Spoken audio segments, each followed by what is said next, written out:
दोस्तों, भगवान कभी किसी इंसान को सुख या दुख नहीं देते हैं। इंसान खुद कर्म करके अपने आप को सुख या दुख का भागी बनाता है। और कई बार अनजाने में और बहुत बार स्वार्थवश कुछ इंसान ऐसे कर्म कर देते हैं जिसका पछतावा उन्हें जीवन भर रहता है। लालच और स्वार्थ से भरे हुए कर्म हो सकता है कि आपको थोड़ी देर के लिए फायदा पहुंचाए, लाभ पहुंचाए, आनंद प्रदान करे, लेकिन ऐसे कर्म करने के बाद आपका मन बोझिल होने लगता है। दूसरों को दुख देकर, दूसरों को दुखी करके उनसे लाभ हासिल करना आपके जीवन को सुखी नहीं बना सकता।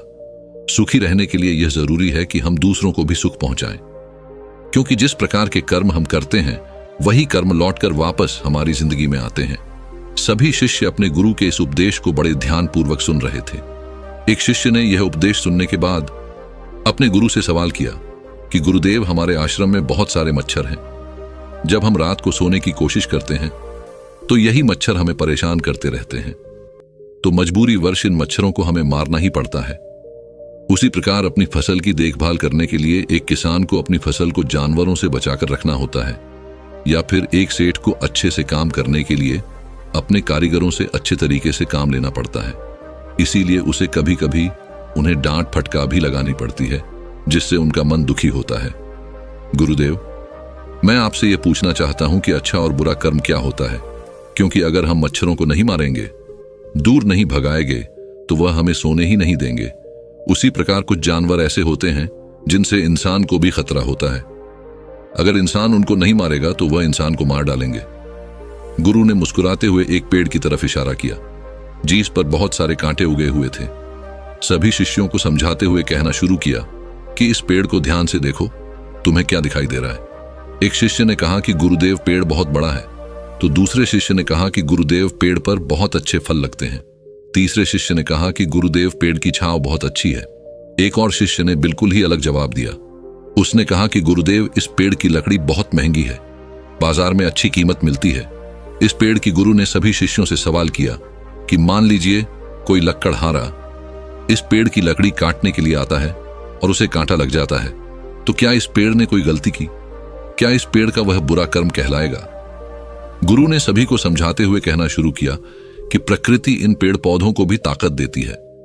खुद की रक्षा करने की यह कांटे स्पीड पर इसीलिए उगे हुए हैं ताकि यह अपनी रक्षा कर सके, और अगर अपनी रक्षा करते हुए यह किसी को हानि भी पहुंचा देता है तो वह बुरा कर्म कैसे हो सकता है?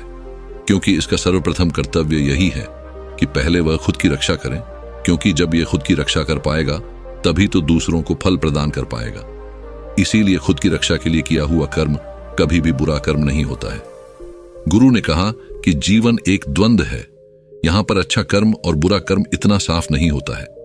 आसानी से तुम निर्णय नहीं ले पाओगे कि अच्छा कर्म क्या है और बुरा कर्म क्या है। उसके लिए तुम्हें तर्क शक्ति का इस्तेमाल करना होगा। जब हम किसी हिरण को शेर का निवाला बनते हुए देखते हैं तो हमारे दिल में बहुत करुणा उठती है। उस शेर के प्रति हमारे मन में नफरत पैदा होती है। लेकिन समझने की बात यह होती है कि शेर का शिकार तो हिरण ही है। अगर वह हिरण का शिकार नहीं करेगा तो भूख से खुद मर जाएगा। तो इसमें शेर गलत कैसे हो सकता है? देखिए, प्रकृति की कुछ नियम और कानून होते हैं और उसी के अनुसार संसार चलता है। अहिंसा परमो धर्म, यह कथन शास्त्रों में भी लिखा हुआ है और हम सब ने सुना होगा कि अहिंसा सबसे बड़ा धर्म होता है। लेकिन सिर्फ तब तक जब तक आपकी सुरक्षा की बात नहीं आती है। जहां पर आपकी सुरक्षा को खतरा होता है वहां पर इंसान को अहिंसा त्याग नहीं पड़ती है। अगर वह वहां पर भी अहिंसा अपनाए तो वह कायर कहलाएगा। शिष्य ने सवाल किया कि गुरुदेव, तो क्या फिर मांस खाना सही है? क्योंकि मांस भी तो हम अपनी भूख मिटाने के लिए ही खाते हैं, और अगर हम अपनी भूख नहीं मिटाए तो हम तो मर जाएंगे। तो इस प्रकार तो मांस खाना भी सही हुआ। गुरु ने कहा कि एक शेर के लिए मांस खाना सही है क्योंकि उसके पास कोई दूसरा विकल्प नहीं है। लेकिन हमारे पास विकल्प होते हैं। हम सिर्फ अपने स्वाद के लिए मांस खाना पसंद करते हैं, और सिर्फ अपने स्वाद के लिए किसी असहाय प्राणी की हत्या कर देना कहां से उचित हो सकता है? हां, तुम्हारा मांस खाना सही हो सकता था अगर तुम्हारे पास दूसरा कोई विकल्प नहीं होता, लेकिन अभी तुम्हारे पास विकल्प मौजूद है। गुरु ने सभी शिष्यों को समझाने के लिए एक कहानी सुनानी शुरू की। गुरु ने कहा कि किसी गांव में एक चोर रहता था। चोरी करना ही उसका पेशा था। यह बात गांव में किसी को नहीं पता थी कि वह एक चोर है। एक दिन उसकी मां बहुत बीमार हो गई। चिकित्सक ने बताया कि इसके इलाज के लिए जो दवाइयां चाहिए होंगी वह काफी महंगी आती है, इसीलिए तुम्हें धन की आवश्यकता होगी। उसी रात वह चोर एक अमीर से सेठ के घर में चोरी करने के लिए घुस गया, लेकिन बदकिस्मती से आज उसकी चोरी पकड़ी गई। जब सेठ ने उससे पूछा कि आज तक तो तुमने कभी चोरी नहीं की, आज ऐसी क्या मजबूरी हो गई कि तुम्हें चोरी करनी पड़ रही है? फिर क्या था? उस चोर ने गिड़गिड़ाना शुरू कर दिया, हाथ जोड़कर जोर जोर से रोने लगा और रोते हुए कहने लगा कि सेठ, मेरी मां बहुत बीमार है, अगर तुरंत उसका इलाज नहीं किया गया तो वह बच नहीं पाएगी। सेठ ने जाकर उसकी मां का हाल जाना और उसे यकीन हो गया कि यह चोरी अपनी मां को बचाने के लिए ही कर रहा था, इसीलिए उसने उस चोर को माफ कर दिया।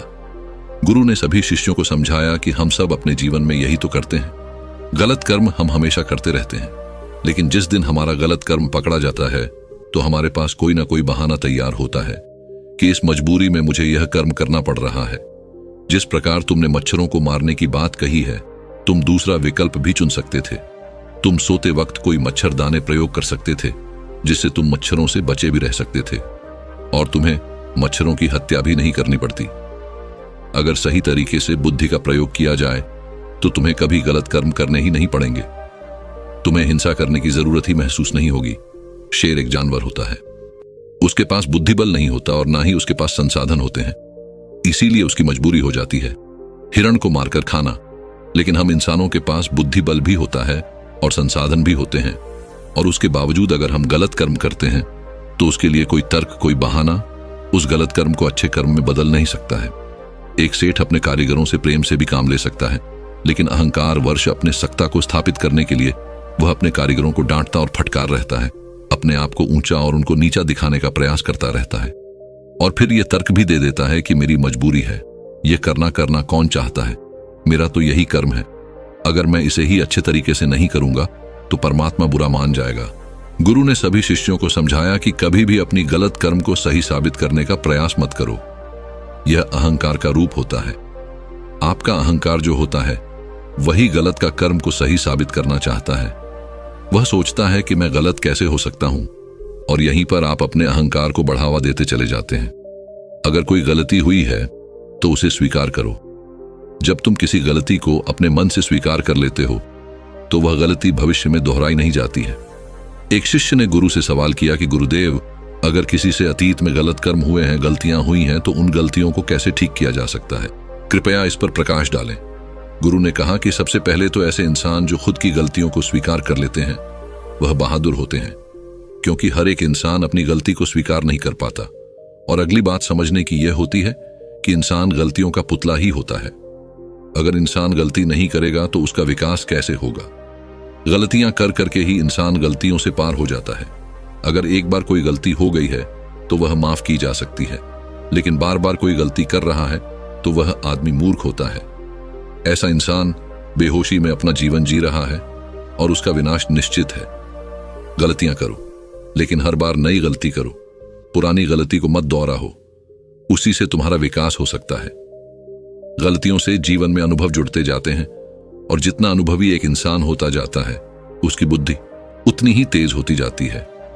अतीत की गलतियों का बोझ अपने दिल पर मनुष्य को नहीं रखना चाहिए, इससे उसका दिल पोजल हो जाता है और वह पूरी उमंग और उत्साह के साथ कोई भी काम नहीं कर पाता।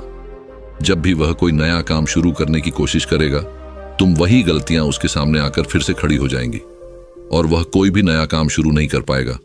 और अगर वह कोई नया काम शुरू नहीं करेगा तो उससे नई गलतियां नहीं होंगी, और अगर नई गलतियां नहीं होंगी तो उसका विकास कभी नहीं होगा। इसीलिए गलतियों से डरने की जगह उनसे सीख लेना सीखो, और फिर देखो कि तुम्हारा जीवन कैसे चमत्कारिक रूप से बदल जाता है। जीवन प्रतिपल बदल रहा है, शायद हमें उसका एहसास नहीं होता। आने वाले हर एक पल के साथ हम और बूढ़े होते जाएंगे, मौत के और करीब होते जाएंगे, लेकिन हमें उसका एहसास नहीं होता। जीवन की भागदौड़ में मनुष्य ये भूल ही जाता है कि कोई भी सांस उसकी आखिरी सांस हो सकती है, और आखिर में जब हिसाब लगा जाता है कि उसने कितनी सांसें जी भर के जी, तो पता चलता है कि पूरे जीवन में बहुत कम ऐसे पल होते हैं जहां पर इंसान खुलकर अपना जीवन जीता है, बिना किसी चिंता, बिना किसी डर मोह लालच, हर भाव से आजाद होकर वह कुछ ही पल अपने जीवन में जीता है, और वह पल भी उसके बचपन के दिन होते हैं। बचपन के दिन बीतने के बाद हमारे अंदर कितने भारी बदलाव आते हैं यह हम सब जानते हैं, हम सब साक्षी हैं। उसके जीवन का हर एक पल मुक्त होकर जिया जा सकता है, लेकिन जरूरत होती है सही कर्मों के बारे में।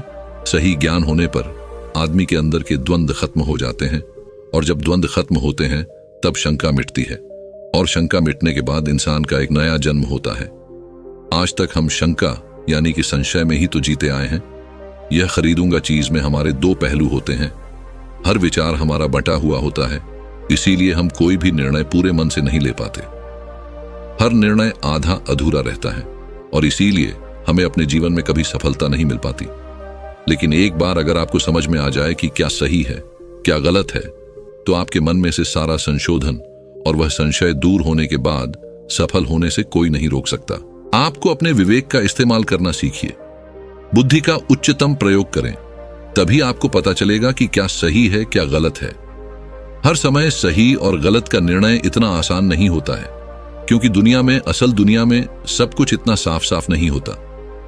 हमें चुनाव करना पड़ता है, हमें अपनी बुद्धि का प्रयोग करना पड़ता है, विवेक का इस्तेमाल करना पड़ता है, तब जाकर हम कहीं यह निश्चय कर पाते हैं कि क्या सही है और क्या गलत है।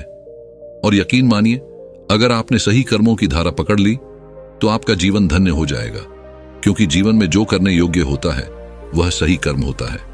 लेकिन अधिकतर लोगों को सही कर्म का मतलब ही नहीं पता होता। कर्म तो हम सभी करते हैं, लेकिन परिणाम हर किसी को नहीं मिलता। परिणाम सिर्फ उन्हें ही मिलता है जो परिस्थितियों के अनुसार सही कर्म करने का साहस दिखाते हैं, जो चिंतन करके यह जान पाते हैं कि कर्म सिद्धांत क्या होता है और अलग अलग कर्मों का हमारे जीवन पर क्या असर पड़ता है। जब इंसान भली भांति अपनी दृष्टि से यह सब देख लेता है, तब उसका कर्मों के बारे में सारा संशय दूर होने लगता है। और तो दोस्तों, मुझे पूरी आशा है कि इस कहानी से आपको शिक्षा मिली होगी और इस मोटिवेशनल स्टोरी से आपको प्रेरणा मिली होगी। चैनल इंस्पायर IQ को सब्सक्राइब करना ना भूलें। मिलते हैं एक नई वीडियो के साथ। धन्यवाद।